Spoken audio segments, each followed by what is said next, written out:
Bienvenidos al Ministerio de Rey de los Reyes. Y ahora, mis hermanos, vamos a empezar en la oración. Padre Santo que está en los cielos, santificado sea tu nombre. Venga tu reino, hágase tu voluntad en la tierra como en el cielo. Danos hoy el pan de cada día. Y perdona nuestras deudas como nosotros perdonamos a nuestros deudores. Y no nos deje caer en la tentación, sino que líbranos del malo. Amén. Dios mío, bendiga a todos los hermanos que están aquí presentes y los que están en las redes sociales. Bendícelo, Padre. Guíalo, guárdalo, esté con ellos, Padre Santísimo Dios. Yo oro por todo lo que está enfermo, Dios mío, pon tu santa mano sobre ellos y bendícelo y sánalo, Padre Celestial. Y ayúdalo a todos los que necesitan tener trabajo, que puedan tener su trabajo, Dios mío, que consigan un buen trabajo. Y oro por todas las familias que están teniendo dificultades en esta época de hoy en día. Pon tu mano sobre ellos, mi Señor, y cuídalo y guárdalo y ayúdalo, Padre. Que se reúnan todas las familias que se han despegado, Padre.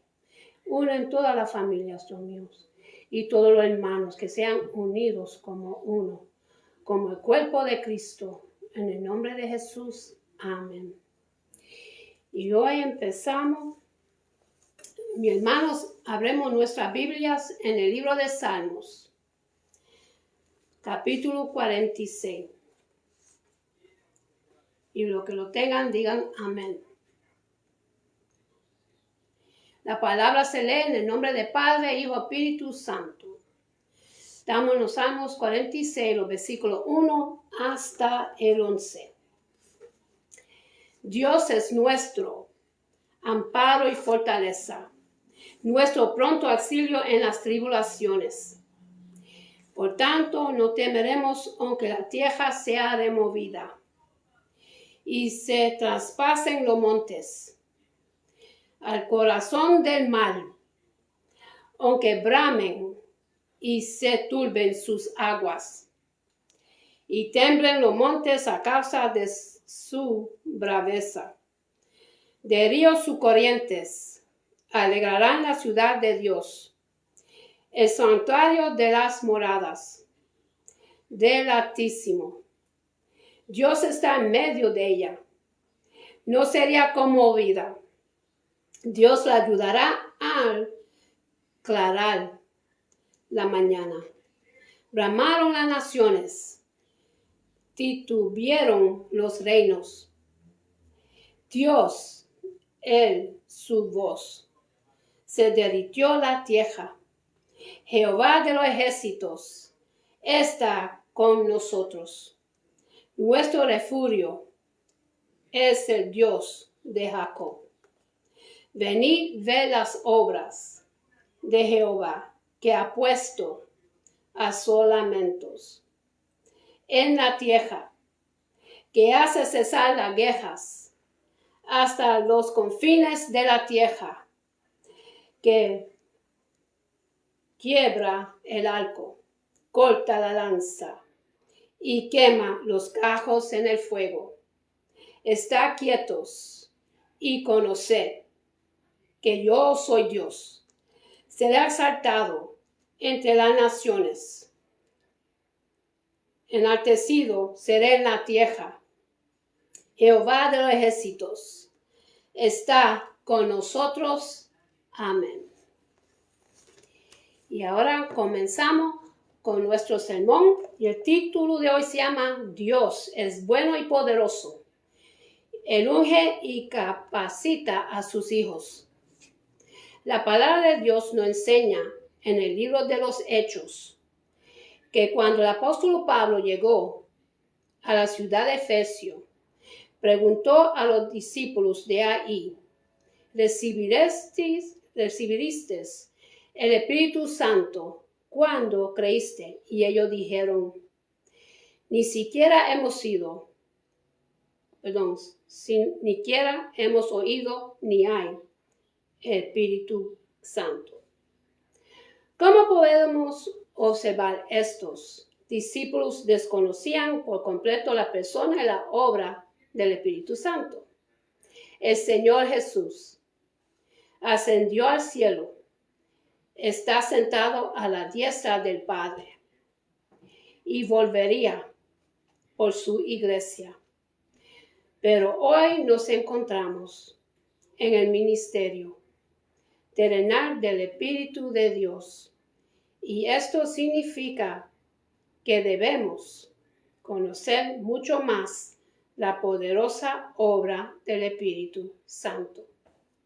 El Espíritu Santo, además de ungir con poder general, santidad en el cristiano. Veamos en el primer lugar el significado del nombre, el Espíritu Santo. La palabra espíritu es traducida del término griego pneuma, que además quiere decir viento, aliento, espíritu, soplo, y la palabra santo es traducida del término griego agaos, que además significa puro, sagrado, consagrado, por supuesto a Dios, según la Biblia. De esta manera podemos concluir que se nos habla de aquel que nos quiere llevar hacia la voluntad del Padre Celestial. Es aquel que nos redarguye, aquel que procura convencernos de lo malo. Él nunca nos llevará a desobedecer al Señor. El Espíritu Santo desea generar en nosotros el carácter santo del Padre Celestial. Todo hijo se parece a su Padre. En el primero de Pedro, capítulo 1, los versículos 14 y 16, la palabra de Dios nos dice: como hijos obedientes, no os conforméis a los deseos de antes tenías, estando en vuestra ignorancia, sino como aquel, vuestra manera de vivir, porque escrito está: sed santos, porque yo soy santos. Dios es bueno y poderoso. Él unge y capacita a sus hijos. La unción y los dones espirituales se reciben. El Señor los da mientras que el carácter santo se forma. El carácter de Jesús en el cristiano es el resultado de su proceso. Debemos tener en cuenta que es un error procurar los dones, la unción y el poder sin añadir el carácter santo que produce el Espíritu de Dios. El carácter es para la unción de Dios en el cristiano. El carácter de Cristo en el cristiano es fundamental. Recordemos que la palabra cristianos en su origen significa pequeños Cristos. Tengamos presente entonces que el carácter en el Hijo de Dios es la base de la unción. Con razón nos dice la palabra de Dios: al que tiene más se le dará, pero al que no tiene aún lo que tiene se le quitará. Según el Evangelio de Mateo, capítulo 13, versículo 12. Ninguno de nosotros depositaría el valioso aceite en una vasilla con un agujero o un orificio. Seguramente lo primero sería prepararla y así restaurarla. No perdería el aceite. Por eso el carácter es la fuerza del recipiente que contiene o soporta el valioso aceite de Dios. La Biblia nos enseña que es posible operar en los dones del Espíritu Santo sin experimentar su maravilloso fruto. carácter. Una cosa es su poder y otra es su carácter.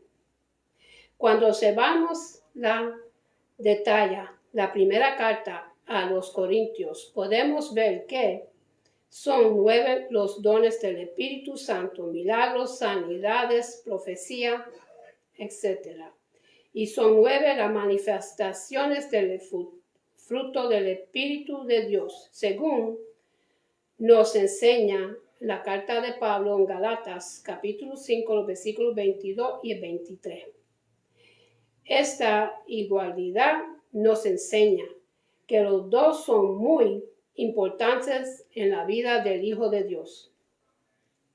Lamentablemente, en la iglesia que estaba en la ciudad de Corintio, podemos ver que había poder, dones y unción con gran ausencia de integrar, pues la Biblia nos enseña en la primera de Corintios, en el capítulo 1, versículo 7, que había ahí abundancia de dones sobrenaturales. Y el primero de Corintios, capítulo 1, versículo 11, nos enseña que ahí había contiendas y fuertes conflictos entre hermanos, además de inmortalidad, murmuración, entre otras cosas. También podemos recordar el caso de Sansón, un hombre con una fuerza física sobrenatural, un poder especial del Espíritu Santo, pero con una gran debilidad moral, y por eso su triste final. El Espíritu Santo trae revelación de los secretos de Dios. La palabra de Dios nos enseña, según la segunda carta a los Corintios, capítulo 13, versículo 14, que es el Espíritu Santo que nos da poderosas revelaciones como el amor de Dios Padre, los secretos del Padre Celestial. Y en el primero de Corintios, capítulo 2, versículo 7 hasta el 10, verdades del Señor Jesucristo y de su obra redentora. Es por eso que, hablando de la obra del Espíritu Santo, el Señor Jesús dijo: Él me glorificará, tomará de él lo mío y os lo hará saber. El Espíritu Santo nos sumerge en Dios, de manera que el corazón, la mente nuestro se añera más de la presencia del Señor. El Espíritu Santo renueve al cristiano. Es muy interesante ver que en la obra de Dios, el Espíritu Santo es presentado mediante varios símbolos, como, por ejemplo, el fuego, el viento, el aceite, el agua, en otras cosas más. Estas figuras o símbolos de la Biblia nos hablan de avivar, es decir, encender el fuego que se apaga, de refrescar en medio del calor abrasador, de las cosas nuevas que el Señor trae. Por eso dice aceite fresco. Y el agua nos habla de saciar la sed. Como podemos ver, todos estos símbolos o signos nos presentan la diversidad obra del Espíritu Santo a favor de cada creyente. La palabra de Dios nos enseña de manera contundente que el Espíritu Santo renueva la vida del Señor Jesucristo en cada cristiano. Veamos lo que nos dice el Evangelio según Juan, capítulo 7, versículo 37 hasta 39. En el último y gran día de la fiesta, Jesús se puso de pie y alzó la voz, diciendo: Si alguno tiene sed, venga a mí y beba. El que cree en mí, como dice la Escritura, de su interior correrán ríos de agua viva. Esto dijo el Espíritu que había de recibir los que creían en él, pues aún no había venido el Espíritu Santo, porque Jesús no había sido aún glorificado. Esto es proceso y muy importante, pues nos enseña que dentro de ti está la fuente de tu renovación, de tu restauración. El Espíritu Santo, Él ha venido para fortalecerte, renovarte, saciar tu sed de Dios, para darte nuevas fuerzas y conducirte al propósito para el cual fuiste creado.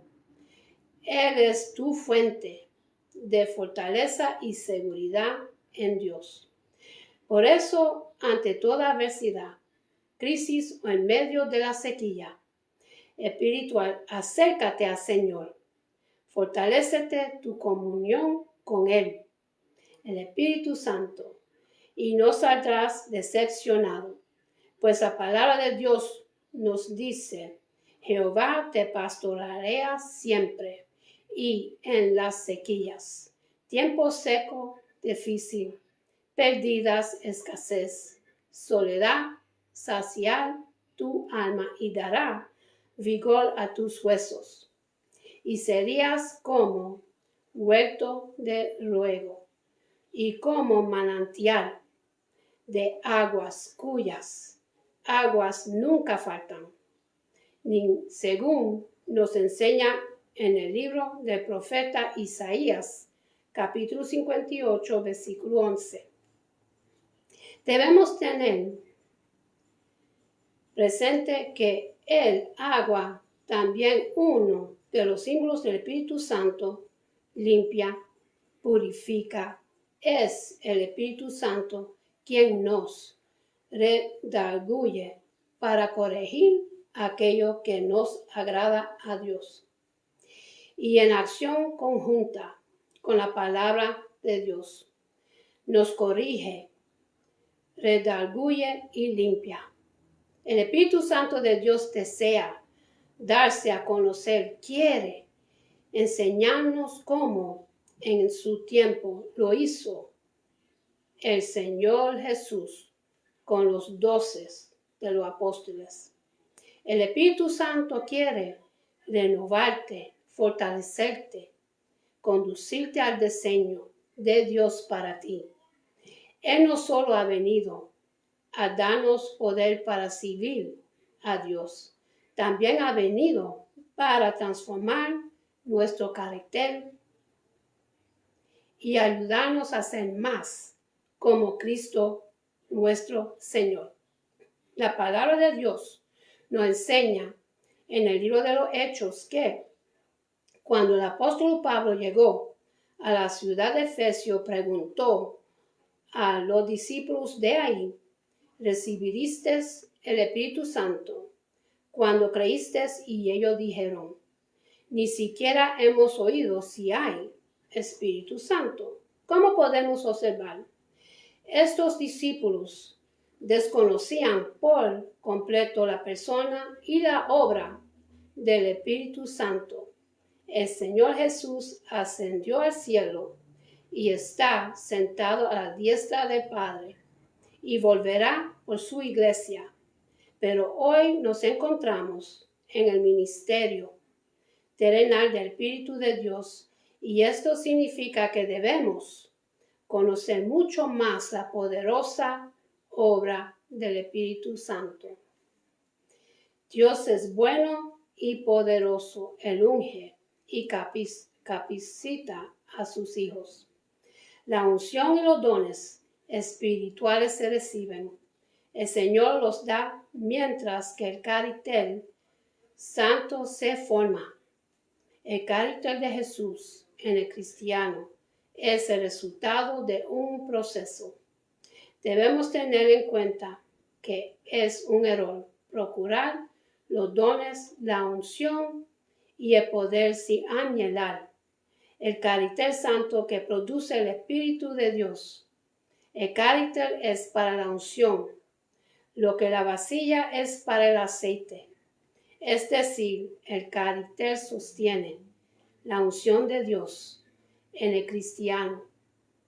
El carácter de Cristo en el cristiano es fundamental. Recordemos que la palabra cristiano en su origen significa pequeño Cristos.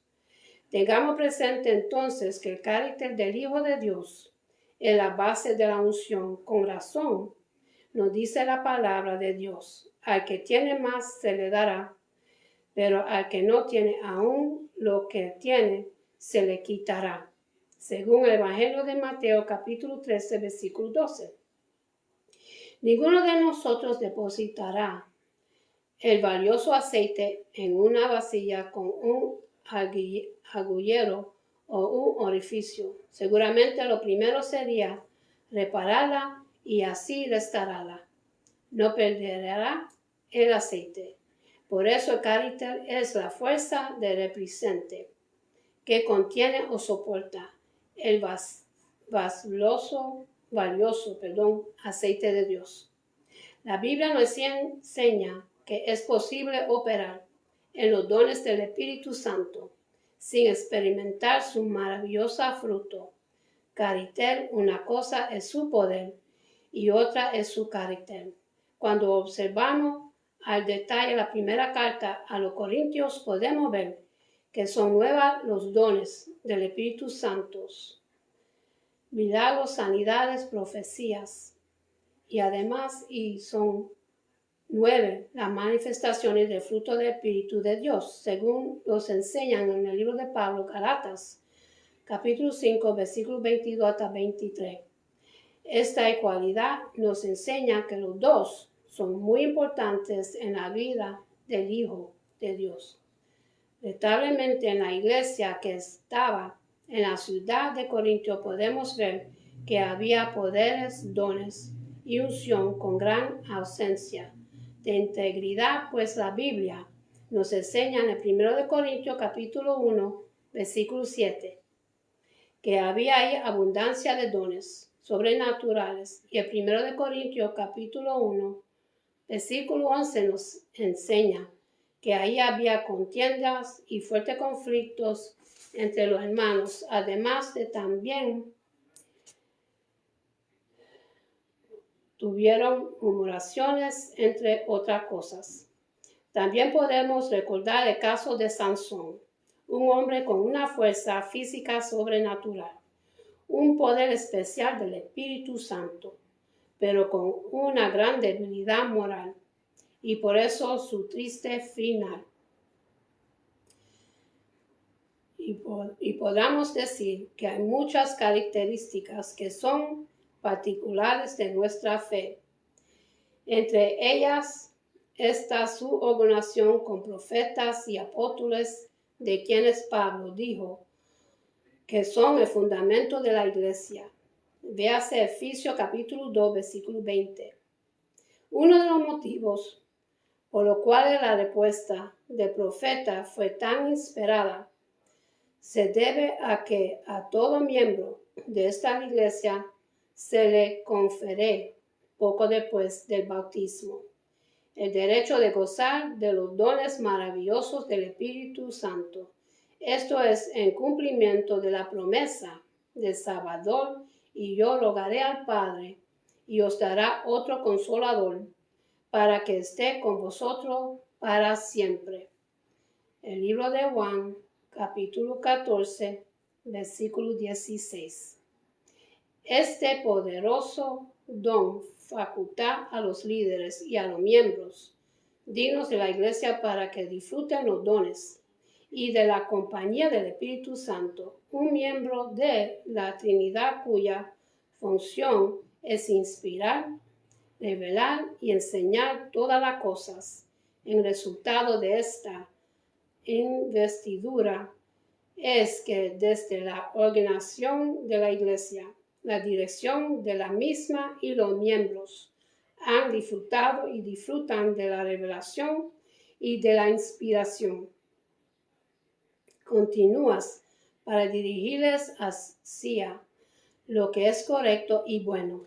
La inspiración y la revelación son tan comunes, están tan extendidas y son tan universales entre los miembros que existe una fuerte base espiritual que influye en todo lo que se hace. Esto se puede encontrar en las reuniones de la iglesia, tanto grandes como pequeñas. ¿Por qué crece y florece la iglesia? Lo que hace a causa de la dirección divina que reciben los líderes y los miembros. Esto comienza en nuestra época cuando Dios, el Padre y Jesucristo se aparecieron en la primavera de 1820. Sin embargo, manifestamos que la inspiración de Dios no se limita a los santos, los grandes líderes religiosos del mundo. Dios les concedió verdades morales para iluminar a naciones enteras y para llevar un mayor nivel de entendimiento a las personas.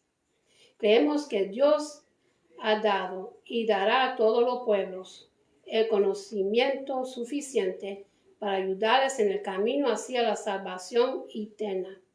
Sin embargo, declaramos solamente que sabemos que la salvación en el mundo venidero depende de la excepción del Evangelio. Días tras haber recibido el don del Espíritu Santo por medio de la imposición de manos, están facultados para recibir revelación personal en las cosas cotidianas, al igual que cuando se ven enfrentados a los gigantes Goliatas de la vida. Si somos dignos, tenemos derecho a recibir revelación para nosotros mismos. David, el hijo menor de Isaí, un mero portorcillo, se ofreció de la voluntario para luchar contra el gigante Goliat. David y todo el ejército de Israel fueron insultados por las humillaciones, provocaciones de ese enorme gigante, pero David sabía que la inspiración le había llevado a salvar a Israel. Y el rey Saúl estaba tan impresionado con la fe que la determinación de ese joven que lo designó para luchar contra Goliat, quien se burló de la juventud de David y de su falta de armas. Este respondió que él acuda en el nombre de Jehová de los ejércitos, el Dios de los escuadrones de Israel, y que todos los presentes aprenderán ese día que Dios nos salva con lanza y ni espada, porque de Jehová es la batalla. Primero de Samuel, capítulo 17, versículo 47. Entonces David lanzó una piedra con su honda con tanta fuerza y puntería. La piedra se hundió en la frente de Goliat, que cayó en el suelo, siendo hombre muerto, y los filisteos huyeron privados. ¿Qué le ha sucedido al Dios viviente de David? Es un insulto para la inteligencia sugerir que Dios, que tan libremente habló con los profetas del Antiguo Testamento, ahora permanecido mudo, incomunicado, en silencio. Bien, podríamos preguntar, ¿nos ama Dios menos que a los que guió por medio de los profetas del pasado? Precisamos menos su guía y instrucción. La razón que nos sugiere que no puede ser así. ¿Acaso no se preocupa? ¿He perdido la voz? ¿Se ha ido de vacaciones permanentes? ¿Está dormido? Lo irracional de cada una de estas propuestas es bien evidente. Cuando el Salvador enseñó en la sinagoga de Capernaum, proclamó su divinidad en términos bien claros. El apóstol Juan declara: desde entonces muchos de sus discípulos volvieron atrás y no andaban con él. Dijo entonces Jesús a los 12: ¿Quieres acaso irse también vosotros? Y les respondió Simón Pedro, Señor, ¿a quién iremos? Tú tienes palabras de la vida eterna, y nosotros hemos creído y conocemos que tú eres el Cristo, el Hijo de Dios viviente. El libro de Juan, capítulo 6, versículos 66 hasta el 69. Y con esto termino, mis hermanos. Y ahora, para los que quieren recibir a Jesucristo en su corazón, vamos a hacer la oración de salvación, para que tú recibas a Jesucristo en tu corazón. Y al recibirlo en su corazón, te da un buen cambio. Te da paz que sobrepasa todo entendimiento. Y Él mora en ti. Y el Espíritu Santo mora en ti. Y te da vida eterna con Él. Porque el Padre no quiere que nadie se desparezca. Vamos a empezar la oración de salvación. Padre celestial, en el nombre de Jesús, yo me arrepiento de todos mis pecados. Abro mi corazón para que Jesús venga dentro de mí. Jesús, tú eres mi Señor y Salvador. Creo que muriste por mis pecados y se levantó de los muertos. Lléname con tu Espíritu Santo. Gracias al Padre por salvarme. En el nombre de Jesús. Amén. Con esto lo dejo, mis hermanos. Que Dios me lo bendiga, me lo guarde. Que tengan una buena noche, buen amanecer. Y acuérdense en darle gracias a Dios por otro día más de vida. Y busquemos más de Dios, mis hermanos, que estamos en los últimos tiempos. Todo lo que está escrito en su palabra se está desolando, se está cumpliendo delante de nuestros ojos. Hasta la próxima. Amén.